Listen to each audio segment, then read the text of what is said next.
is Jennifer Engelman, and today I'm going to be leading you through a short practice for the hands and feet, the parts of the body that connect us to the world around us. So all you're going to need for this practice is some space. You might at the end want to have a chair or something that you can put your legs up in, like the seat of a couch. I also have a blanket that I'm going to use, but none of those things are critical. So we're going to start laying back.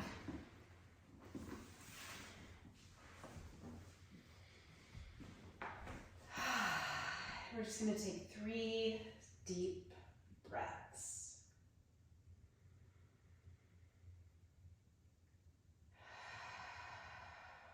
Inhaling through the nose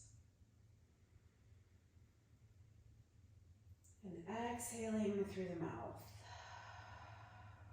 As we do this one more time, just use that audible exhalation to let go of everything preceding this moment.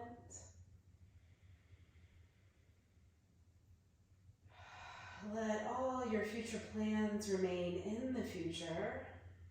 Let the breath return to an easy, natural state.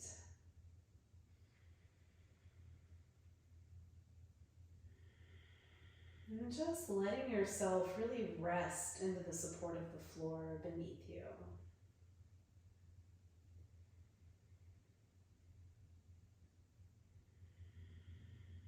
And so we're going to begin by interlacing the hands together right over the heart and just rolling the wrists. I'm keeping my palms together, fingers are interlaced, and I'm making a big circle with the wrist.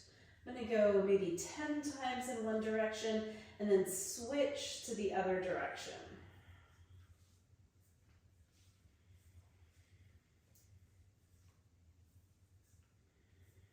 And then I'm going to turn the knuckles down to the chest so the palms will be facing up to the ceiling.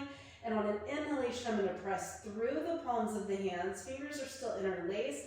And I'm just going to really stretch through sole side of the hand, through the lengths of the fingers. And I might even, on another inhalation, reach the hands up to the ceiling so I get a little breath between the shoulders. And then inhale again and take the hands back. Here, I might let the hands go so I have more range of motion through my shoulders. I can get really long through the arms, through the armpits, the side body. I could extend the legs out and take a breath, stretching through the length of the body. And then exhale, drawing the legs in, and just hugging the legs to the chest. Rock a little from side to side. And then we're going to place the left foot on the floor. And with the hands, we might interlace under the thigh. We just might let them rest on the floor. We're going to extend that right leg up to the ceiling. And we're going to point and flex through the foot. And we're going to do this about 10 times. And as we do this, we're going to try to find the fullest range of motion available. So really pressing the heel up, pulling the toes back, feeling that lengthening through the back of the leg, that contraction through the top of the foot, front of the ankle, and then pointing the toes, feeling the back of the lower leg contract, that stretch through the front of the foot and ankle. So we'll go through this a few more times. Using the toes even, curling the toes, flexing the toes back. Then we're going to roll the ankle. We're going to go in as big a circle as we can.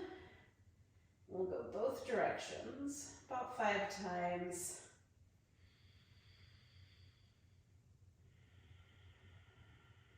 And then we're going to switch sides and put the foot on the floor. So we'll extend the other leg up. I could use my hands behind my thigh just to provide some extra support. My knee doesn't have to be straight. And we're going to start with pointing and flexing, pointing and flexing. It's about 10 times in each direction. And you might add a pause, just pausing for a breath or two in one position, feeling the work there. Maybe correcting any little imbalances, like if you notice your big toe comes closer to your face and your little toe is closer to the ceiling, you might correct that or work on correcting that, and then going the opposite way. Just experimenting with really, ooh, I got a little cramp. Curling the toes, contracting in the sole side of the foot. Then we'll move in and out of it a few more times. So in other words, you should feel free to experiment. And then we're going to roll the ankles. Or, you know, just being curious. Like, what does this motion look like? What does it feel like? Where are there any imbalances? Can I correct it? Is there connection there? Awareness there? Good. And then we're going to put the foot on the floor. So we're going to roll to our side and come up and come around to all fours. And so in this all fours position, I'm going to place my hands right under my shoulders, and I'm also going to turn my toes under. So I'm getting this stretch through the sole side of the foot. I have my hands right under my shoulders, elbows straight, and I'm making these little circles with the shoulders over the hand, keeping the first finger knuckle in contact with the floor. I'll go several times in one direction and then several times in the other. Then I'm going to turn the hands out 90 degrees. So if I'm on a yoga mat, my fingers are now facing the long edge of the mat. All the other cues apply. Stay over the wrists with the shoulders and keep the elbows straight. Keep that first finger knuckle on the floor. And go back the other way.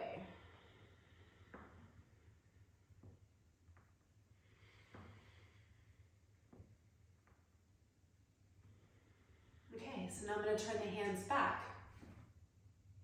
Fingers facing knees. All of these exercises could be done standing or seated. So you could have your hands on a wall, on the top of a table. A lot of the foot stuff can be done standing. And of course, you could also break it up. So if you're not making it one yoga practice, we're switching directions, by the way. You could just be working some of these exercises into your day. The beauty of modern technology. So we go back around a couple of times. And then we turn the hands into the midline. So now I'm turning my fingers in towards one another, elbows straight, first finger mound on the floor, shoulders over the wrists. And back the other way.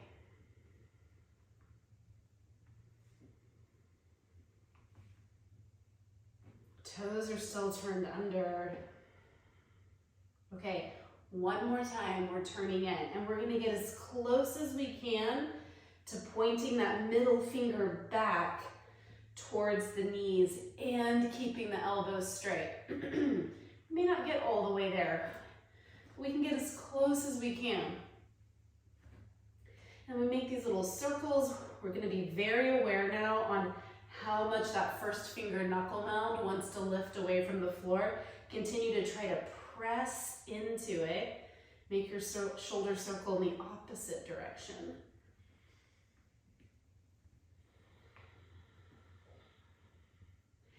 And then we're going to take the hands out and we're going to kind of bring our feet together.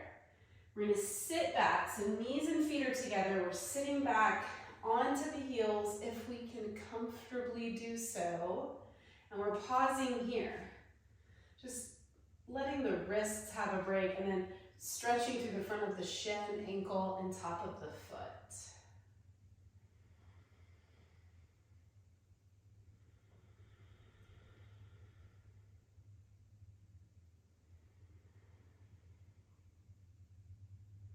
Then while we stay here for another 10 or 20 seconds, let's put the top of the hand on the floor. So elbows are still straight, back of the hand or top of the hand goes onto the floor, and we just pause here. Sometimes I rock a little bit in and out of this.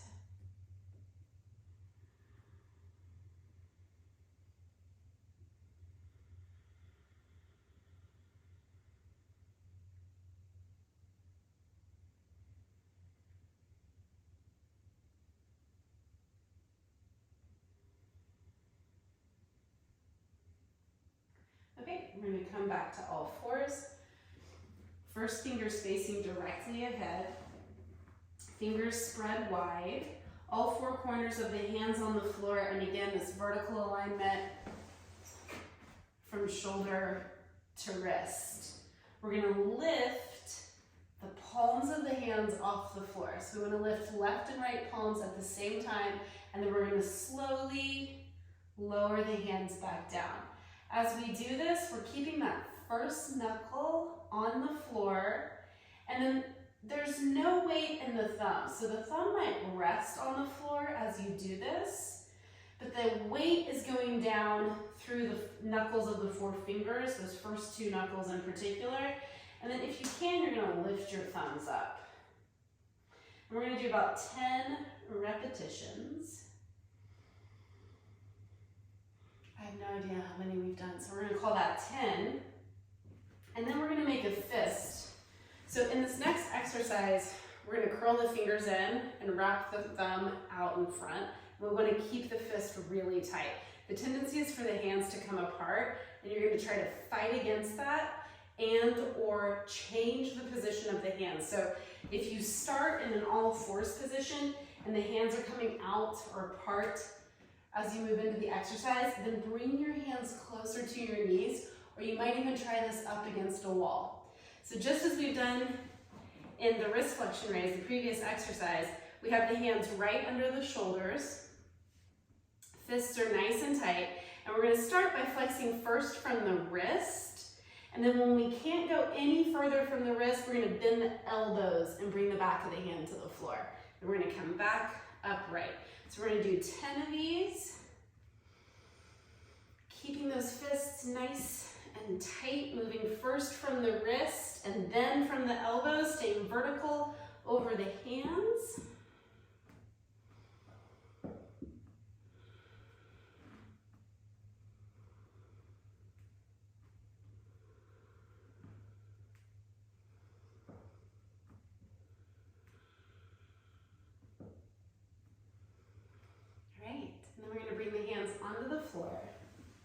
All fours position. We're going to go down to the lower portion of the leg, to the calf, little calf release, a little tissue work for the calf. So we're going to cross the right shin bone over the left calf, not directly behind the knee pit, an inch or two below, and then we're going to lean back into that little leg sandwich, if you will. I would be surprised if this was a pleasant sensation for you. It's usually, uncomfortable to fairly intense, so you can modulate it to an appropriate level for you. Pause for about 10 seconds, and then come forward and move the shin bone down an inch or two and sink back once again. And take few breaths, count to 10.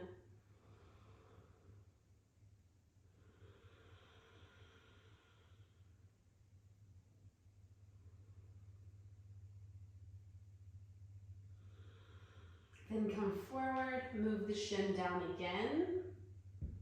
Should be coming down towards the Achilles tendon. We're not going to go quite that far down, but just right where the calf and the Achilles begin to meet. Ugh, that's tender.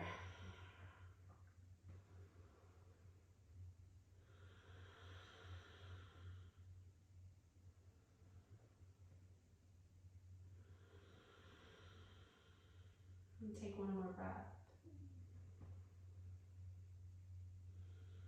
Okay, then we come forward to all fours. So back to this box position, shoulders over wrist, hips over heels more or less. Turn your toes under, and on an exhalation, lift into downward facing dog. And since this is a practice about the hands and feet, take a moment to really connect the hand to the floor. The fingers are spread, you have that good contact between the four corners of the palms and the floor. And then on an inhalation, push into that connection and think less about moving the chest to the floor and more about using this firm foundation of the hand to lift up and back through the hips and really elongate through the spine. And then we can also, in the lower half of the body, we spread the toes, and we might just start to sink the heel. So we're moving the heel and the hip in opposite direction. And you might notice the difference between left and right calves. Maybe you kind of walk your dog for a moment.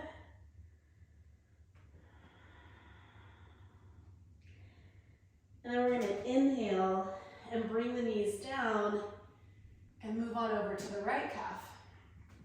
So we cross left shin over right calf. We sink the hips back. We keep breathing.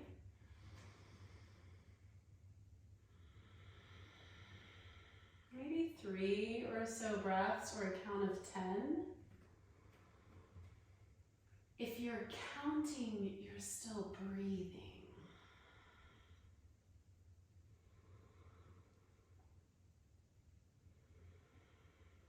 And then come forward, move the shin bone down a smidge, mid-calf, if you will, and sink back once again.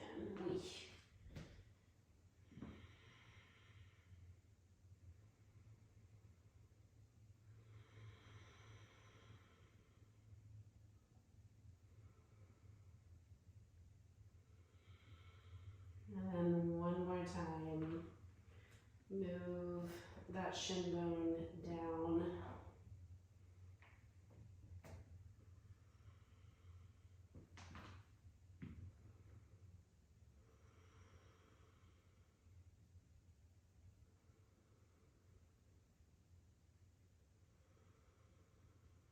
And we'll come forward. We'll place hands under shoulders, knees under hips, more or less. Turn toes under. Let's inhale. And then exhale, press back into downward facing dog. So maybe your knees are slightly bent, maybe your feet step out a little bit, get a little wider. Spread your fingers, spread your toes. Out of that connection to the floor. So thinking about building your downward dog out of your hands and feet, pushing into the hands, lifting the hips, sinking the heels. Let the head go. Let's take another breath or two here.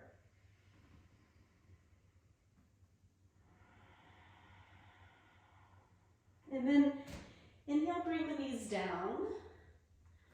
And exhale, fold back. We could stack the hands or just rest the head on the floor. Whatever we can bring the head into contact with. And then, so you could take a few breaths in your child's pose.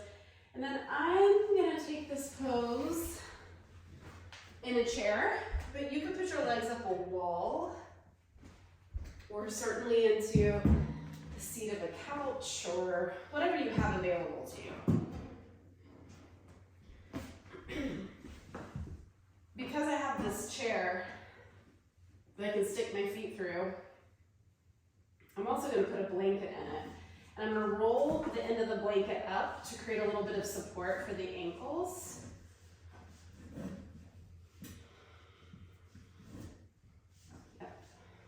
Okay.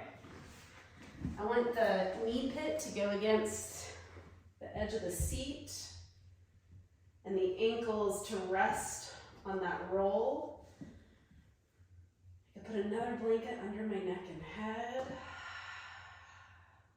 Take a few cleansing breaths here.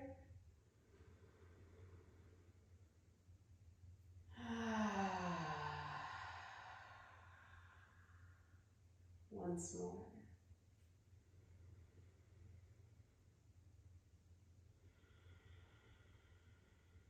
Now, if you have time, you could rest here for as long as your schedule will allow. It's kind of hard to talk yourself out of getting out of the pose. Hard to talk yourself into getting out of the pose. But when it's time, roll to your side and sit up. And thank you for practicing with me.